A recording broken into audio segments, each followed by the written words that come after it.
আজকে সকাল সকাল চলে আসলাম আমাদের ভেরিবাদে। ভেরিবাদে আসার উদ্দেশ্য হলো যে আমাদের যে ভেরিবাদের যে সৌন্দর্য, প্রচন্ড গাছপালা রয়েছে। আর গাছপালার মাঝে হলো রাস্তা গেছে। আর এই রাস্তার যে সৌন্দর্য, সেটা তো আর আমার বলতে হবে না, আপনারাই দেখতে আছেন যে কত সৌন্দর্য এই রাস্তার। আজকে অনেকদিন পরে এই ভেরিবাদে আসলাম। আহ আমার যে বাম সাইডে রয়েছে নদী, বিশাল নদী আমাদের বাম সাইডে। আর আমার ডান সাইডে হয়েছে বসত বাড়ি ঘর। আহ, এই যে ভেরিবাদ, অনেকটা উঁচু ভেরিবাদ। ও বাপ রে বাপ, সামনে তো বিশাল মহিষ ধান উড়াচ্ছে।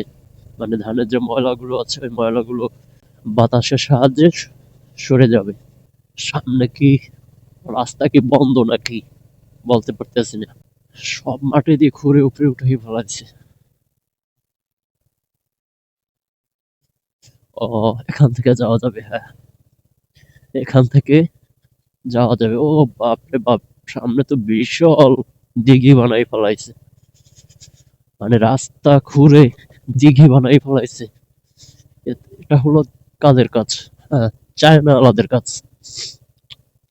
এটা যে চায়না কোম্পানি আছে, ওরা কাজ করে, ওরা বিশাল দিঘি বানাই ফেলাইছে রাস্তা খুঁড়ে। দেখুন, এই যে কাজ চলতে আছে, ভেকু দিয়ে কাজ করতে আছে।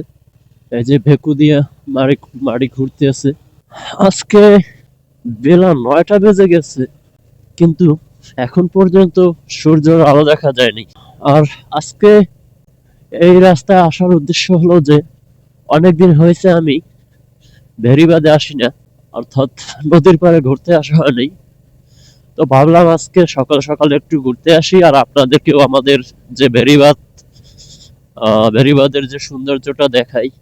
তো আমাদের যে গ্রাম অঞ্চলের ভেরিবাদ, সেই ভেরিবাদ হলো এটা। অনেক ছোটবেলায় আসতাম, ছোটবেলায় আসতাম ঘুরতে এই রোডে, কিন্তু এখন আর কাজের যে ব্যস্ততার কারণে আর ঘুরতে আসা হয় না এদিকে। আমার পাশে রয়েছে বিশাল নদী, অনেক দূরে ছিল। এই যে ভেরিবাদ ছিল আরো কমপক্ষে 1 থেকে 150 ফুট দূরে ছিল ভেরিবাদ।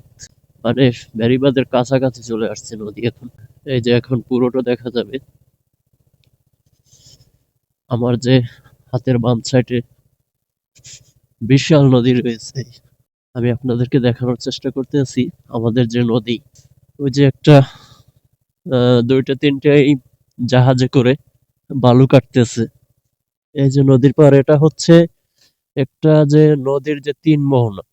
এখানে হয়েছে নদীর 3 মোহনা, একটা আমার হাতের বাম দিকে গেছে, মানে আমার পিছন দিকে, আর একটা গেছে আমার সামনে, যে ক্যামেরা সোজাসুজি সামনে, কুয়াশার কারণে দেখা যাইতেছে না। আর একটা গেছে যে আমার সামনের দিকে, মানে উত্তর দিকে।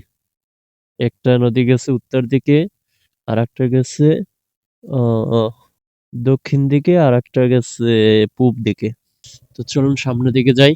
অনেক সুন্দর আমাদের যে এলাকা, সত্যি অনেক সুন্দর। আপনারা ভিডিওতে কেমন দেখা যাইতেছে আমি বুঝতে পারতেছি না, বাট চোখে না দেখলে এগুলো যে কত সৌন্দর্য, এগুলো আপনারা বুঝতে পারবেন না। আমাদের যে এলাকাগুলো কত সুন্দর। এই যে বস্তা ভর্তি, এগুলো নদীতে ফেলা হচ্ছে বেড়িবাঁধের জন্য।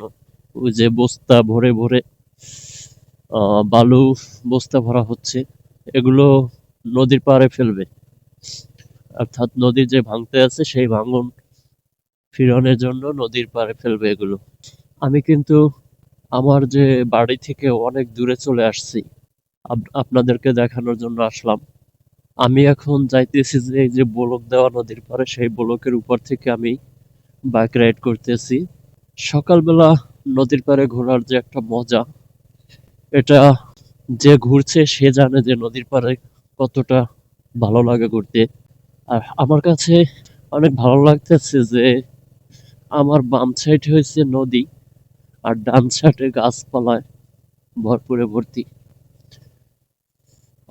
এই জন্য খুবই ভালো লাগতেছে। আবার ভেড়িবাঁধের উপরে অনেকে ধান উঠাইছে, ধান মলতে আছে, ধান উড়াচ্ছে। এগুলো আসলে গ্রাম অঞ্চলে এগুলো দেখা যায়, শহরে তো এগুলো নেই। তো সব মিলিয়ে আমরা অনেক সুন্দর একটা জায়গায় বসবাস করি।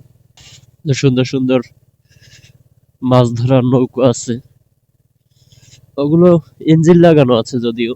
তো কত দূরে আসছি আমি নিজেও বলতে পারতেছি না যে কত দূর আসছি, এটা কোন জায়গায় আসলাম, কত দূর। দেখি সামনের দিকে আগাই, রাস্তা পেলে আমি আমি মানে যাওয়ার রাস্তা পেলে আমি বের হয়ে যাব, কারণ সামনের দিকে আর যাব না এখন। অলরেডি প্রায় 9টা বেজে আইছে। তো আজকের ভিডিও এ পর্যন্ত, দেখা হবে অন্য কোনো ভিডিওতে। ততক্ষণ সবাই ভালো থাকবেন, সুস্থ থাকবেন। আল্লাহ হাফেজ।